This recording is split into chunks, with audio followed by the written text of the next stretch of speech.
So we are in Freehold, New Jersey for 80's WrestleCon 2 with the Legend Hall of Famer JJ Dillon. JJ, thank you so much for a few minutes of your time. I'd like to ask you, though, how are you enjoying your time right now here in the festivities for Freehold, New Jersey? Well, Brian, I was originally born and raised in Trenton, which is just a stone's throw from here. So on the way here from Delaware, where I currently live, it rekindled a lot of memories of my days in high school, and just Trenton has changed a lot. Central Jersey's changed a lot, but I'm proud to be a Jersey boy. Representing Jersey. We love it. We're Jersey boys at heart, folks. But JJ, you know, I ask a lot of fans this, and they're always excited when I say when you go to these conventions, and they're always so enthusiastic and excited to meet their favorites. What's it like from a talent standpoint when you have people come up to you, show their appreciation, show their respect, and how much they appreciated your work throughout the years? What's it like for you from a talent standpoint? How do you feel when you hear that? Well, I think that it applies to any personal relationship. It's one thing to be doing an interview, or even if it's interactive, and they see you on the screen and talk about how great it is to have an opportunity to converse with you.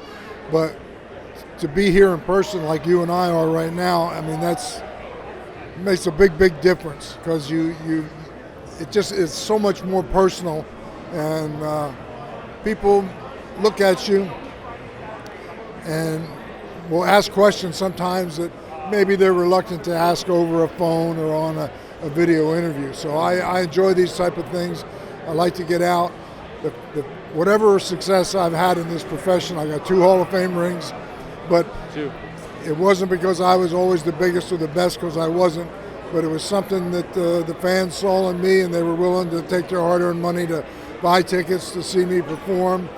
And so this gives me an opportunity to come back out among the people, and I try to make it a point with every appearance like this to personally thank the fans for the support that they've given me and professional wrestling throughout my career.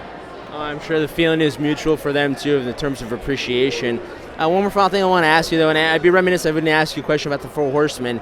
And with the Four Horsemen, what I came to realize growing up watching them and really appreciating them as a unit, it really seemed like for the first time ever in professional wrestling, you had like-minded individuals that had the similar goal of being the very best they possibly be, yourself included in there. Have we seen that ever let me rephrase that. Have we seen that yet after the Four Horsemen, or do you think we'll ever see that again? Well, you hear the statement, often imitated, never duplicated. And this is one time where I think that apropos to the Four Horsemen. It was something that was not like it was a creative brainstorm of somebody. It was just 4 guys who enjoyed being around each other, had a lot in common. In matches in the ring, it's almost like there was mental telepathy. There didn't have to be any other communication. And we legitimately enjoyed each other's company, being around each other. We were very successful. The fans came out in big numbers and wanted to see us. And Arn, in an interview, just because he was always thinking at a different level than most other people. Yes. And he one day looked at the camera and he said, all you people that are sitting at home and watching, said, to try and draw a comparison to what you're looking at with these 4 guys, you'd have to go back into the history books to the Four Horsemen of the Apocalypse to get something like this. Yes, I remember. And that one line, Four Horsemen, I remember that day we did TV interviews, and we went to Greensboro that night. We came out, went in the ring, and the whole first row was holding up the symbol of excellence and yelling out, Horsemen, Horsemen, and it's like, wow. And I remember Jimmy Crockett, it was like a week or so, he said, what is this thing I keep hearing?